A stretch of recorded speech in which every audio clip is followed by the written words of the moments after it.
ែបងប្អូនណែដើមធំហើយប៉ុណ្ណាណៃធំហើយបងប្អូនមកតែមើលខ្ញុំកាត់ធំនេះមើលឥឡូវណាបងប្អូនវាខំប្រឹងដោះឲ្យខ្ពស់ជាងផាញណាមើលចង់ចិត្តខ្ពស់ស្មើផាដើមផាញឯងបងប្អូនលូតប៉ុណ្ណាការថាលូតប្រណាំងដើមផាញដើមស្រល់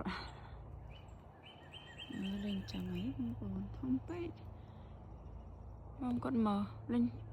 ស្ទុះទៅលើហ្មងអត់មានថាបែកមេឃសាខាអីសោះ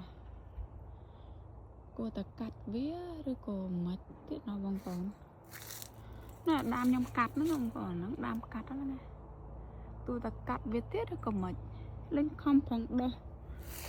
ប្រឡងប្រជែងជាមួយដើមផាញដើមផាញគេដោះត្រង់គេអានេះដោះត្រង់ដែរនេះបងប្អូន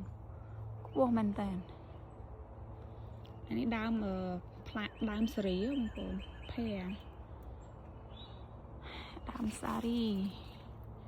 អត់ទាន់បានផ្លែទេដើមនេះដាំ3ឆ្នាំហើយចា3ឆ្នាំ4ឆ្នាំនេះបងប្អូនអើយមើល2023 24ទៅតែ3ឆ្នាំចាណាលូតទៅចឹងហ្មងបងប្អូន